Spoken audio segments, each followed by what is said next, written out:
Selamat sore pemirsa, sejumlah berita terbaru yang kini menjadi sorotan akan kami sajikan untuk Anda. Dalam Breaking News bersama saya Indah Cahya, inilah berita selengkapnya.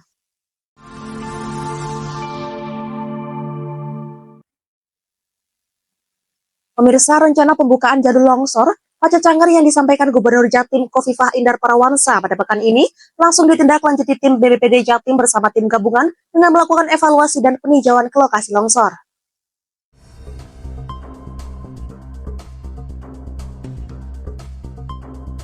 Rencana pembukaan jalur longsor Paca Canggar yang disampaikan Gubernur Jatim Khofifah Indar Parawansa pada pekan ini langsung ditindaklanjuti tim BPBD Jatim bersama tim gabungan dengan melakukan evaluasi dan peninjauan ke lokasi longsor di kawasan Pacet, Kabupaten Mojokerto pada Senin 21 April 2025.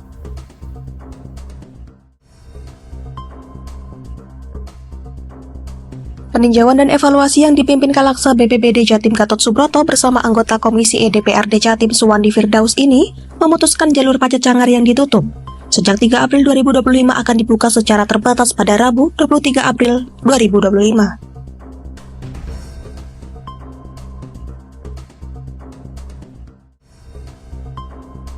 Keputusan ini diambil menyusul progres pengerjaan tembok penahan tanah dan pemasangan trap bambu terasi ring yang segera akan rampung dalam waktu dekat ini. Keputusan ini juga disetujui berbagai perwakilan yang hadir, yakni Dinas PU Bina Marga Jatim, Dishub Jatim, Dinas Jatim, Perhutani Jatim UPT Tahura R. Surjo, UPT PJJ Mojokerto, Polres Mojokerto, Kodim Mojokerto, BPBD Kabupaten Mojokerto, Dishub Mojokerto, dan Forkopimkam Pacet.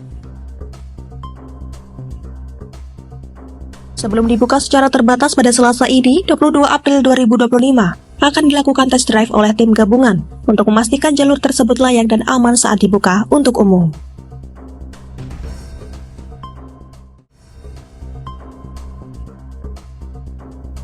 Selain itu, jika pada jam yang ditentukan tersebut terjadi cuaca ekstrim seperti hujan deras dan angin kencang, maka pihak Tahura R. Surjo bersama BPBD, Dishub Jatim dan Dishub Kabupaten Mojokerto dan Polres Mojokerto akan menerapkan sistem buka tutup. Anggota Komisi E DPRD Jatim Suwandi F. pun mendukung rencana pembukaan secara terbatas jalur ini. Baginya, penutupan jalur ini juga berdampak secara ekonomi bagi masyarakat Mojokerto dan Kota Batu.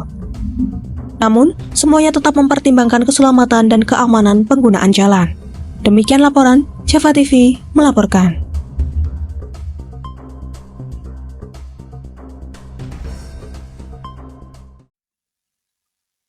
Berita selanjutnya pemirsa, polemik kasus penahanan ijazah oleh Santoso Steel terus bergulir. Seorang mantan karyawan berinisial DS melaporkan salah satu karyawan Cenhua Diana bernama Veronica Adinda pada Selasa 22 April 2025.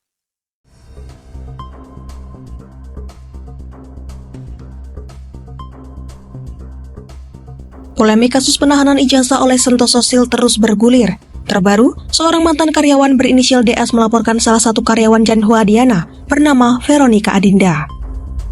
Veronica Adinda diduga merupakan bagian rekrutmen Santoso Steel yang bertugas menerima ijazah dari calon pekerja.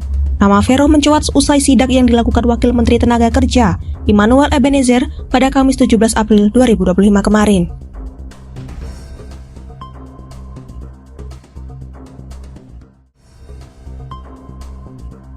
Kuasa hukum DS Edi Tarigan mengatakan pelaporan ke Polda Jatim dilakukan pada Senin 21 April 2025 sore. Pelaporan itu ditujukan kepada orang yang menandatangani surat tanda terima penyerahan ijazah DS ke Santoso Steel. Dalam pelaporannya, DS yang didampingi Edi Tarigan membawa dua alat bukti yakni surat tanda terima yang ditandatangani Veronica Adinda dan fotokopi ijazah asli milik DS.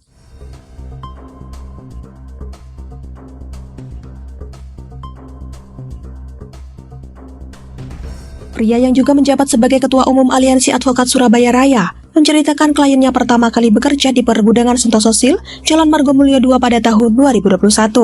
Saat itu, kliennya diberikan dua opsi supaya bisa bekerja.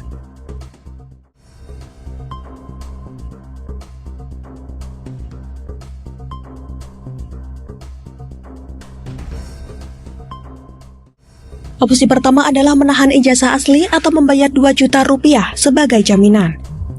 Edi menjelaskan kliennya sudah berusaha meminta ijazah berulang kali, namun pihak perusahaan selalu memberikan alasan yang berbelit-belit, sehingga DS memutuskan untuk melapor ke Polda Jatim.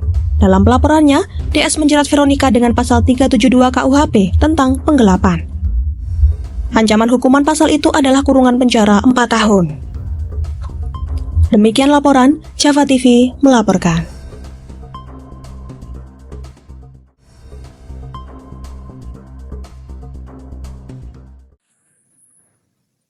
Masih di Breaking News pemirsa, potret Tugu Biawak di Kabupaten Wonosobo, Jawa Tengah menjadi perbincangan hingga viral di media sosial.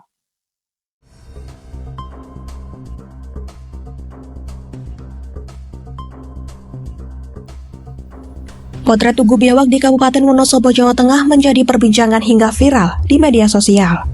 Tugu tersebut viral setelah dibanding-bandingkan dengan Tugu Penyu di Sukabumi.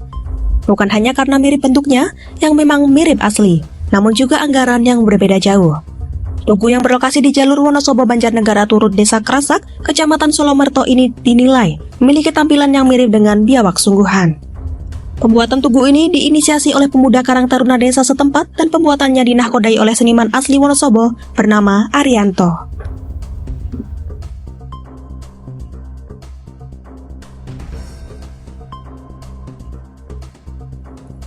Hewan reptil biawak ini telah lama dikenal masyarakat desa Krasak Wonosobo, yang habitatnya telah ada sejak dahulu, bahkan disebut-sebut terjaga hingga saat ini. Habitat biawak hidup di aliran Sungai Serayu, tepatnya di bawah jembatan Menyawak desa ini. Lokasinya sekitar 100 meter ke arah timur dari Tugu Patung Biawak. Tidak hanya itu, di tempat ini juga memiliki nilai sejarah. Tempat ini menjadi saksi peristiwa sejarah berlangsungnya agresi militer Belanda pertama yang terus dikenang hingga saat ini.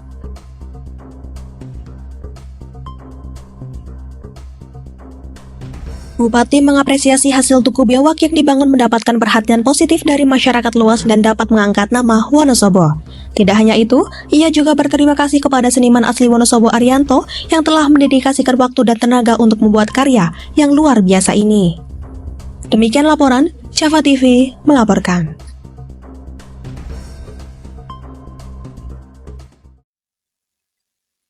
Berita selanjutnya pemirsa, Dinas Kesehatan Kabupaten Cianjur, Jawa Barat menghentikan sementara produksi makanan bergizi gratis MBG yang disalurkan ke MAN 1 Cianjur. Keputusan ini diambil setelah puluhan siswa mengalami gejala keracunan usai menyantap sajian tersebut.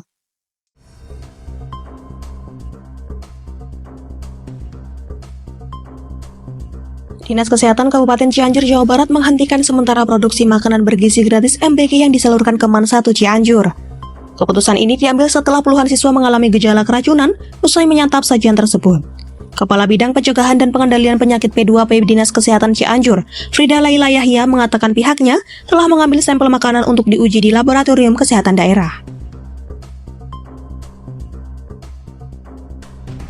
Menurut Frida, evaluasi akan dilakukan secara menyeluruh termasuk menelusuri proses pengolahan makanan hingga ke aspek bahan baku yang digunakan. Ia menegaskan sumber keracunan belum bisa dipastikan sebelum hasil laboratorium keluar. Sebelumnya puluhan siswa MAN 1 Cianjur mengeluhkan pusing, mual, dan muntah setelah menyantap makanan MBG pada Senin 21 April 2025. Para siswa kemudian dilarikan ke rumah sakit untuk mendapatkan perawatan medis. Demikian laporan, Java TV melaporkan.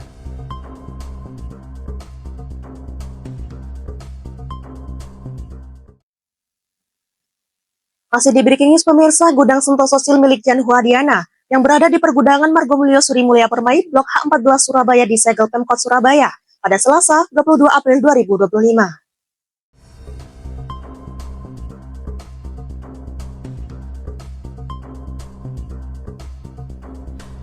Gudang Sentosa Sil milik Jan Huadiana yang berada di pergudangan Margomulyo Suri Mulia Permai Blok H14 Surabaya disegel Pemkot Surabaya pada Selasa 22 April 2025. Proses penyegelan tersebut mendapatkan pengawal ketat dari Polres Pelabuhan Tanjung Perak, Surabaya. Wali Kota Surabaya, Eri Cahyadi, datang secara langsung dan memimpin jalannya penyegelan.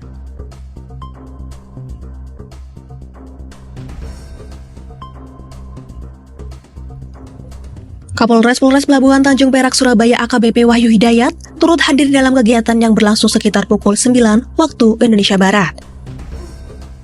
Sejumlah aparat gabungan diterjunkan dalam kegiatan tersebut. Pantauan di lokasi pemimpin perusahaan Sentosa Sil Jan Huadiana tidak melakukan perlawanan terhadap penyegelan tersebut. Langkah penyegelan menindaklanjuti hasil pengecekan perizinan UD Sentosa Sil oleh jajaran terkait. Berdasarkan izin kelengkapan gudang, Sentosa Sil hanya memiliki surat keterangan rencana kota tahun 2012 dan izin mendirikan bangunan tahun 2013.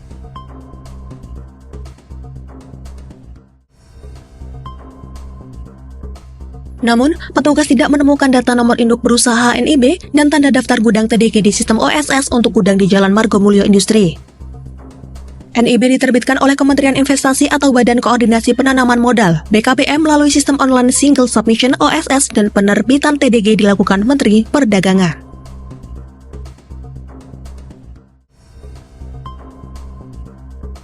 Sebelum melakukan penyegelan, Pemkot Surabaya juga telah berkoordinasi dengan Kementerian Perdagangan. Koordinasi tersebut untuk memastikan sanksi yang akan diberikan kepada Sentosa Steel. Menurut Eri Cahyadi, penindakan sanksi terhadap peraturan Permendak berjalan seiring dengan laporan di kepolisian. Karenanya, pemberian sanksi berupa penyegelan tidak perlu menunggu hasil penyelidikan kepolisian. Hal ini menyusul adanya laporan puluhan mantan karyawan yang mengakui ijazah mereka ditahan oleh perusahaan. Demikian laporan, Java TV melaporkan.